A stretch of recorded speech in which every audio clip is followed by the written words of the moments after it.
Hi, my name is Oscar Perez, and today I'll be talking to you guys about one of the United Nations Sustainable Development Goals, improving and attaining quality education globally. The following is a table of contents of the slides that I'll be going through with you today. 147 million children are estimated to have missed more than half of their class instruction over the past 2 years due to school closures caused by the COVID-19 pandemic. In 2020, only 58% of students completed upper secondary school. These are statistics from the world-known charity organization Save the Children. Because of statistics like these, the United Nations has identified improving global education as a sustainable development goal for 2030. Save the Children is a major organization, charity organization, and one of their focuses is improving education worldwide, especially for young women. In this presentation, I'll be making 3 detailed recommendations for Save the Children and the United Nations, and I will be suggesting one of these 3 recommendations for action before 2030.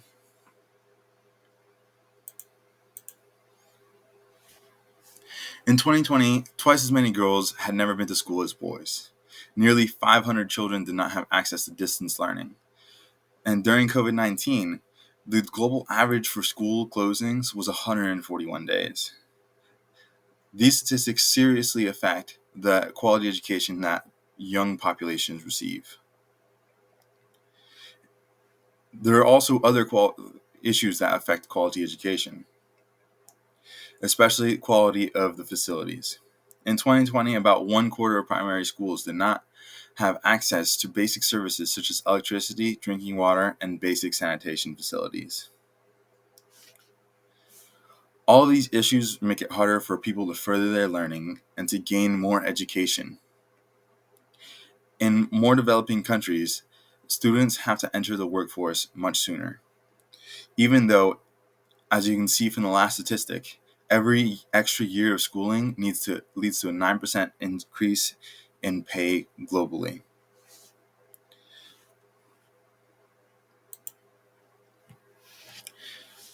Because of all those issues, the United Nations has identified this as one of the Sustainable Development Goals for 2030. They have created a list of goals. The vast majority of them are shown here, and others basically build on the ones that I chose for this slide. Most of their goals are focused around improving quality education for young women and making sure that people have access to higher education, such as technical and vocational schools, as well as employment and access to university. The company that I'm going to be focused on today is Save the Children. Save the Children is a globally known charity organization, and it also meets the 20 standards needed to be rated as an accredited national charity in the United States. It has delivered quality education to over 273 million children in the last decade. It has helped reduce the number of out-of-school children by 1/3 since 2000, resulting in 180 million more children receiving quality education.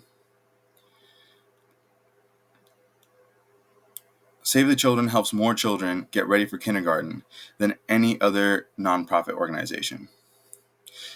Save the Children splits its teams and its focuses into 5 major areas: early childcare and development, basic education, and school health and nutrition, education research, and education in emergencies. These 5 different teams and focuses allow them to meet the needs of the country that they're working in with the specific deficits of that country.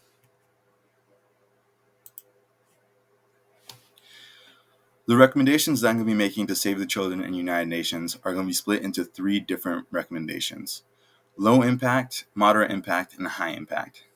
My low impact solution also is extremely low cost.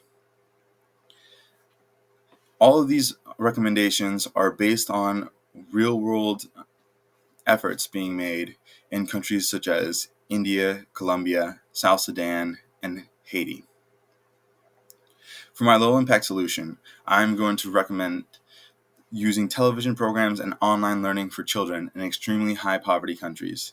Small facilities with computers or televisions will be used. This is extremely low impact because obviously learning online, especially for very young children, is not as immersive as having an in-person teacher with you. Yet, it will still cover a huge gap between people who do not have access to a teacher or anybody else to help them with literacy.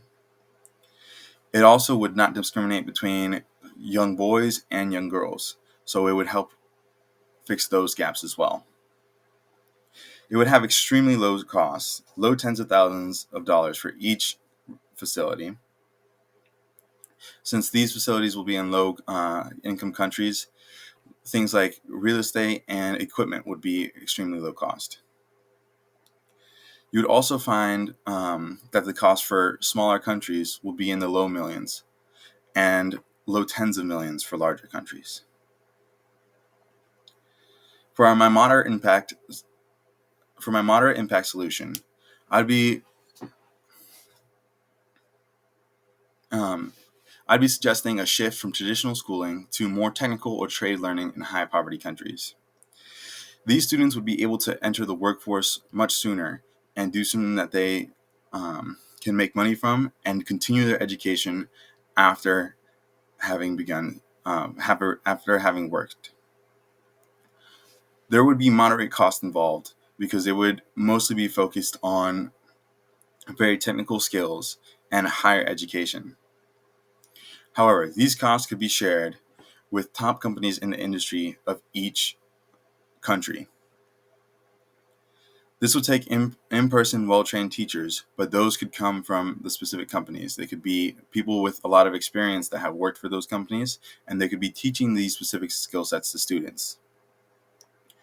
Costs would likely go into the hundreds of millions for each country, but like I said, those costs would be mitigated by companies that would want these young men and girls to be entered into their workforce. My high impact solution would be sponsoring the education of teachers so that there were more opportunity for young girls and young boys to learn. This would have the most sustainable and most overall solution. It would have extremely high costs, including paying for the education of the teachers, salaries for the teachers, and grants for female students. Making education free for females would make it more likely for countries like India and South Sudan, where there's low priority on educating females.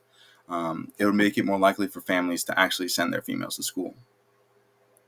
Another obstacle that teachers face in low-income countries is that they often have children themselves.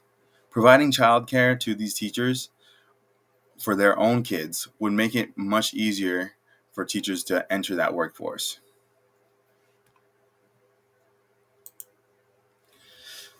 The suggested impact that I'm going to go with is the high impact.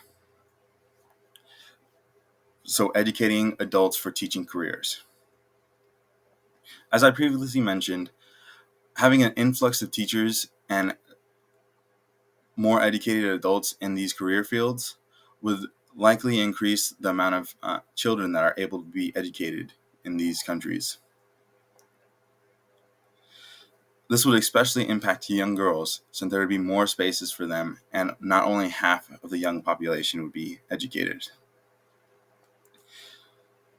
Highly trained teachers would also allow for learning beyond primary school up to higher secondary school. The costs would be the greatest for this high impact solution. So hundreds of millions of dollars would be necessary for each country, most likely every year. These dollars would go into educating teachers, salaries for the teachers, and grants for the female students. Those grants would include subsidies for education to be free, as well as meals at the schools. Another cost that would be shared would be childcare for any teacher's children. This would strengthen the amount of people in the teaching community and allow teachers who have children to focus only on their students. Ultimately, combined efforts can improve education worldwide.